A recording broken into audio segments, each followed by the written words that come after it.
A very quick review on this Ausom F1 Max. And right off the bat, I'm going to tell you to not get this scooter because it is one of the worst scooters you can get.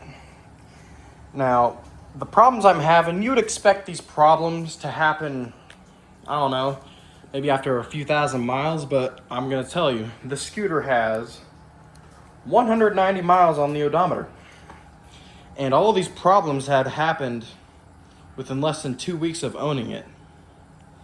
So I'll start off, this rear suspension, right? This is nice dual suspension. And right off the bat, you're gonna listen to this. It's gonna be hard to hear, but listen. There's a clunking noise coming from the left spring. And I thought, oh, I could just tighten that, right? I just tighten that with this wrench right here. And when I go to do that, the head gets rounded off. You can't tighten it because the bolt has rounded off. So that means your suspension will always clunk.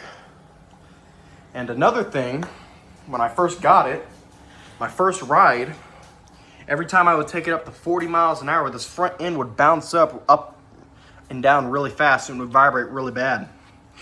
And it would still do that 2 weeks later. I will say the range on the scooter was very good. I'm a bigger dude. I'm about 260 pounds.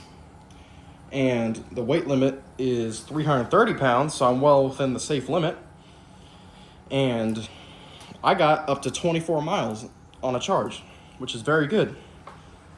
But that's where the good things end, because another thing that happened is the stem got loose.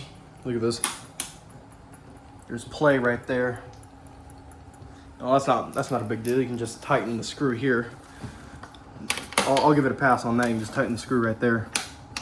But the last thing that happened on this thing, and this is unacceptable, this rear brake failed pretty much.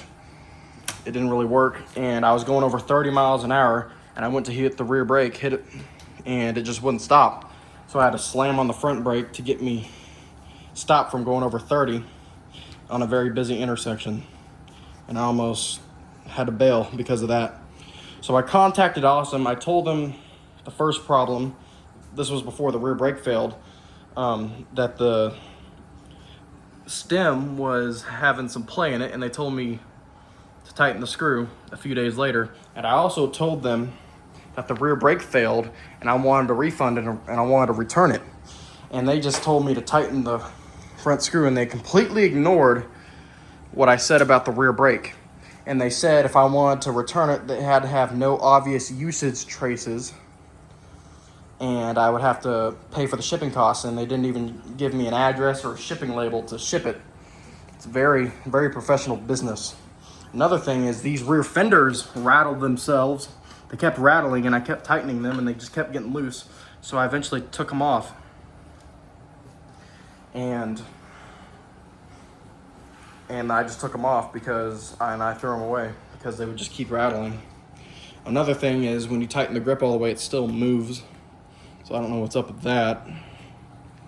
But Ausom said I had to return it within 14 days. And all this happened within 11 days of owning it. And I'll tell you something. You see really good reviews on these Ausom scooters, and they praise them and they like them. Good bang for the buck for performance. And the reviewers get sent good units.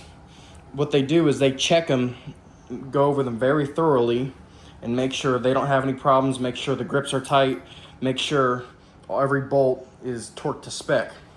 But for us regular consumers, they use cheaper bolts and they make them hard to turn, and when you turn them, they just round off. And that's how they get that cost down. Also, I look at it as this scooter is like a kit car. It has a big battery and powerful motors, but the rest of the scooter isn't equipped to handle that type of power, and it just falls apart. And if I kept riding this, I bet within 300 or 400 miles, this thing would have shaken itself apart. But I'm telling you, this scooter is a piece of shit.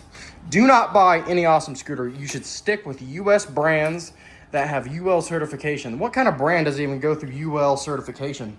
Sketchy brands. And that's how they keep the cost down. That's another way. And one more sketchy thing about Ausom is when you buy from them, they don't even charge you for taxes. And since they're a small brand, they use a factory. I think it's called the Titan factory. That's where it's built in. And that's another way they keep the cost down. So Ausom's just like a middleman. They're not even really a true brand. So, I mean, this deck feels cheap. It's made of plastic. If you look here, this I don't know what you call this, but this weld, it's not straight. It goes off to the left. So this frame is bad.